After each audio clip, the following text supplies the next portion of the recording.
Bonsoir à toutes et à toutes. Donc chronique numéro 234. Dans cette chronique, je vais encore une fois me répéter et traiter effectivement de la destruction de l'URSS par une multitude de facteurs, dont effectivement la transition vers une économie de marché.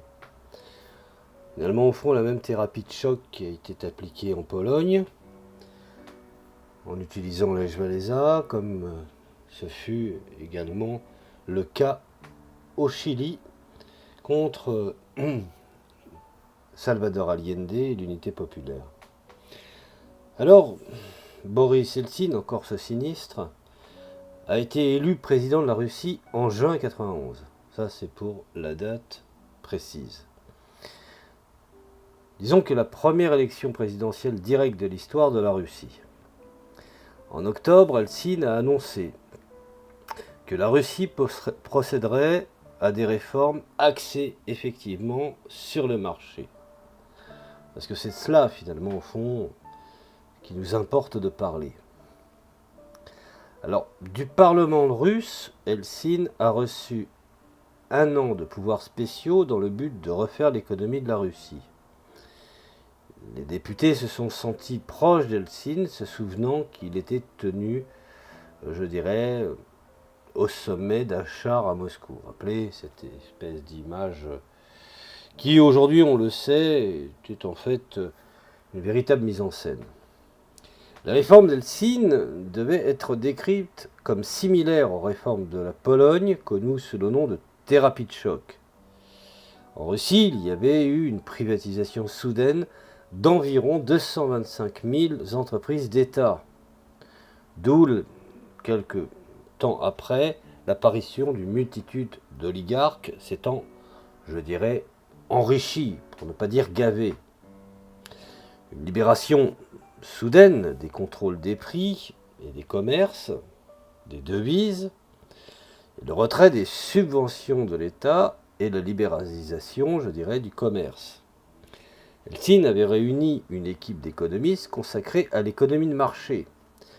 Ils étaient bien entendu des admirateurs de l'économiste américain Milton Friedman, et surnommé à Moscou les Chicago Boys. Alors, dans son livre Superpower Illusion, l'ambassadeur des États-Unis en Union soviétique, Jacques Matlock, écrit que la thérapie de choc a ignoré le fait qu'il n'y avait pas de capital légitime dans le pays.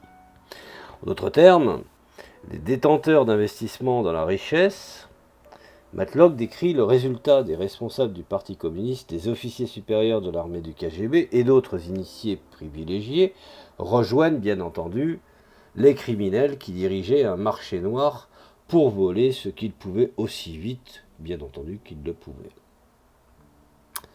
Alors, l'Union soviétique voguait vers la libre entreprise sans personne ayant une grande expérience de la prise de décision dans une économie de marché libre. Presque aucun employé ou directeur soviétique n'avait une telle expérience. De plus, les lois adaptées à un système de libre entreprise n'étaient pas en place. Et cela devait être décrit comme la construction d'une maison sans plomberie, par exemple. Il est décrit, oui, je dirais même qu'il a été écrit, qu'une approche graduelle aurait pu être meilleure. Matlock décrit cela comme la première libéralisation du commerce et des petites entreprises, avec des prêts généreux à la disposition des entrepreneurs ainsi que l'arrestation de la poursuite des criminels qui s'en prenaient aux petites entreprises. L'industrie lourde, le transport ferroviaire et aérien et les communications auraient pu rester temporairement sous le contrôle de l'État. Propriété en tant que société tenue de concurrencer les sociétés d'État. Dans son livre, The Shock Doctrine, donc la doctrine du choc de Naomi Klein, qui écrit sur l'effet de la déconnexion de la doctrine du choc avec l'opinion publique, et ce manque de démocratie résultant des pouvoirs dictatoriaux d'Eltsine. Et même Naomi Klein écrit, je cite, comme les partisans polonais de Solidarité, donc de Solidarnosc, 67% des Russes ont déclaré aux sondeurs en 92 qu'il pensait que les coopératives de travailleurs étaient le moyen le plus équitable de privatiser les actifs de l'État communiste. Et 79% ont déclaré qu'ils considéraient le maintien du plein emploi comme une fonction essentielle du gouvernement.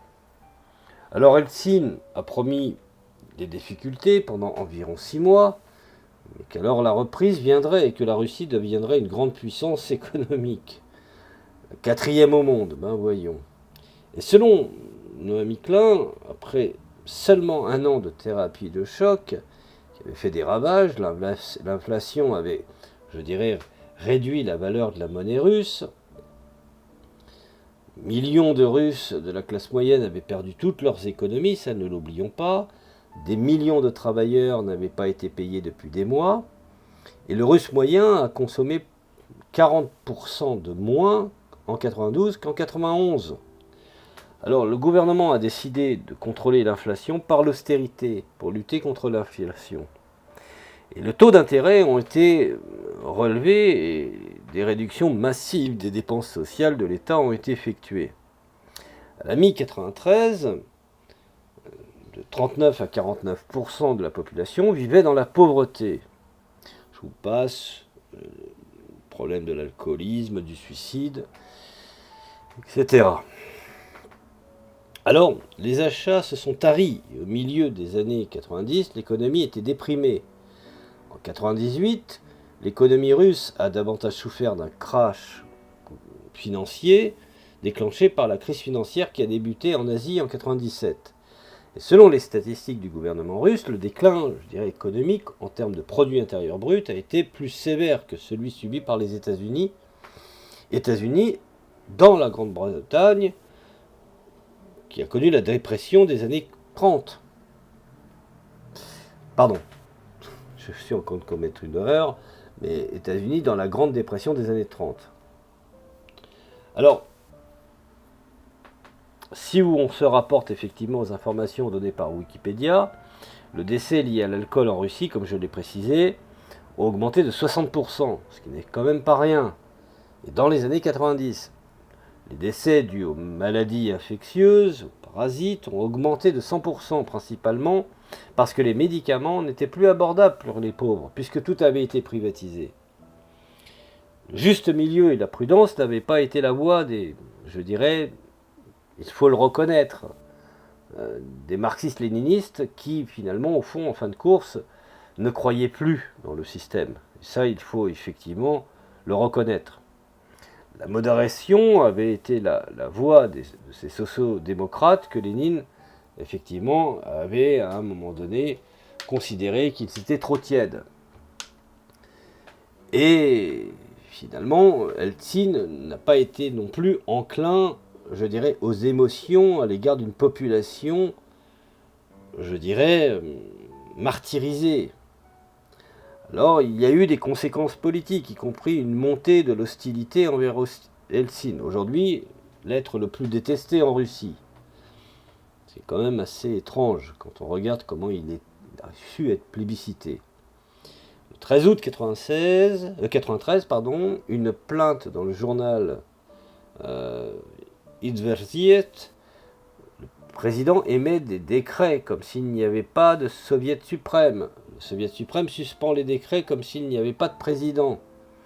Le 21 septembre, Eltsine a annoncé dans une allocution télévisée que par le décret qu'il dissolvait, on pourrait dire, le soviet suprême et le congrès des députés du peuple. Et il a déclaré également son intention de gouverner par décret jusqu'à l'élection du nouveau Parlement et un référendum sur une nouvelle constitution. Cette nuit-là, le Soviet suprême a déclaré Eltsine démis de ses fonctions de président parce qu'il avait enfreint à la constitution de l'époque. Notons que les soviétiques, lors de la consultation, étaient à 76% pour le maintien de l'URSS. Et aussi étrange que cela puisse paraître, également le clergé orthodoxe. Alors, cette nuit-là, effectivement, des manifestations anti-Eltsine se sont mises en place et les gens sont descendus dans les rues pour protester contre les conditions de vie qui était terrible. Les soviétiques ou les post-soviétiques et les nouveaux russes n'avaient jamais vu ça. Eltsine a obtenu le soutien de l'armée russe et du ministère de l'Intérieur. Lors d'une démonstration de force massive début octobre, Eltsine a appelé des chars et a appelé bien entendu à bombarder le Parlement russe, la Douma. En décembre 1993, des élections à un nouveau Parlement, la Douma d'État, ont eu lieu. Les candidats associés aux politiques économiques d'Eltsine ont souffert. Le vote anti-Eltsine se serait partagé entre partisans du Parti communiste et des ultranationalistes russes. Mais il devait y avoir au moins quelques personnes de mesure entre ces positions opposées. Et en même temps, il y avait un référendum sur la Constitution. Et le fameux référendum a gagné et, je dirais, étendu les pouvoirs du chef de l'État russe. Et le président Eltsine, qui restait au pouvoir, a obtenu le droit de nommer les membres du gouvernement, de destituer le Premier ministre, dans certains cas, de dissoudre la Douma au besoin. Donc, vous voyez comment, effectivement, cette politique a été mise en place et dont la volonté a été, effectivement, de détruire volontairement l'Union soviétique avec ce sinistre personnage que nous connaissons aujourd'hui et désormais, Boris Eltsine. Voilà, je vous remercie de m'avoir écouté et je vous dis à la prochaine chronique.